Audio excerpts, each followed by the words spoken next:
आज हम आजाद हैं, लेकिन क्या आप जानते हैं कि इस आजादी को दिशा देने वाले को खुद अपने ही देश में जगह के लिए लड़ना पड़ा था। सुनो ध्यान से। साल 1946 में जब दिल्ली में संविधान सभा बन रही थी, तब कांग्रेस के कई बड़े नेता यह तय कर चुके थे कि डॉक्टर भीमराव अंबेडकर संविधान सभा में नहीं आएंगे। महाराष्ट्र में उनकी पार्टी हार चुकी थी, उनके पास एक भी विधायक नहीं था। मतलब देश के संविधान निर्माण में उनकी जगह रोक दी गई थी। लेकिन इतिहास वहीं बदलता है जहां समाज जागता है। दूर बंगाल से दलित विधायकों ने उनका नाम आगे बढ़ाया, मुस्लिम लीग ने समर्थन दिया और बैरिस्टर जोगेंद्रनाथ मंडल, जो तत्कालीन अंतरिम सरकार में कानून मंत्री थे, इस लड़ाई के सेनापति बने। उन्होंने कहा, बाबा साहेब आप बंगाल से चुनाव लड़िए, हम आपको जीताएंगे। फिर 17 जुलाई 1946 को कोलकाता की गलियों में दलित युवाओं ने चुनाव को जन आंदोलन बना दिया। 18 जुलाई 1946 को द डेली स्टेट्समैन फोटो के साथ लिखता है कि बंगाल के युवाओं ने इतिहास लिख दिया है। और 20 जुलाई 1946 को बाबा साहेब भारी बहुमत से विजयी हुए। ये जीत सिर्फ एक चुनाव की नहीं थी,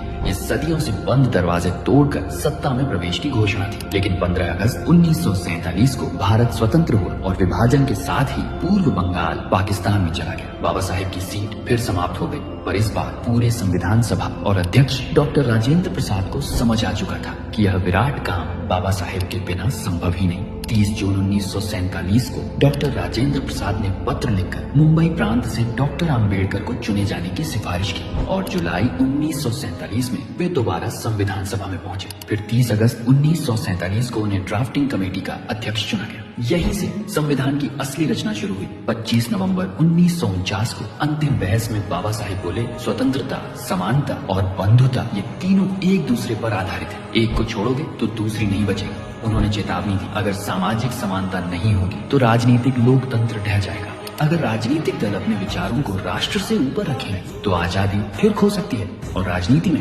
व्यक्ति पूजा देश को सीधे तानाशाही की ओर ले जाएगी। आज जब हम अपने आसपास देखते हैं तो यह चेतावनी भविष्यवाणी जैसी लगती है। 26 नवंबर 1949 को संविधान स्वीकार हुआ, लेकिन उसी दिन बाबा साहेब सामान्य बेंच पर बैठ भी नहीं पा रहे थे। उनका मधुमेह बढ़ चुका था, नजर कमजोर थी, पेट पर घाव था, लंबे समय बैठना असहनीय दर्द देता था। उनके लिए विशेष फोम की कुर्सी बनवाई गई। उसी कुर्सी पर बैठकर उन्होंने भारत को दुनिया का सबसे महान संविधान सौंप दिया। डॉक्टर राजेंद्र प्रसाद ने कहा, अंबेडकर को ड्राफ्टिंग कमेटी का अध्यक्ष बनाना हमारा सबसे सही निर्णय था। संविधान सभा का काम 2 साल 11 महीने 18 दिन चला, लेकिन बाबा साहेब का संघर्ष पूरी एक जिंदगी का था। अगर वे न होते तो दलित, आदिवासी, पिछड़े, मजदूर, महिलाओं को कौन देता उनके अधिकार? ग्राम पंचायत से लेकर राष्ट्रपति पद तक के द्वार कौन लाता 8 घंटे का कामकाज? संपत्ति अधिकार, शिक्षा का अधिकार, प्रतिनिधित्व का अधिकार। सच यही है, डॉक्टर आम्बेडकर ने भारत का भविष्य लिखा।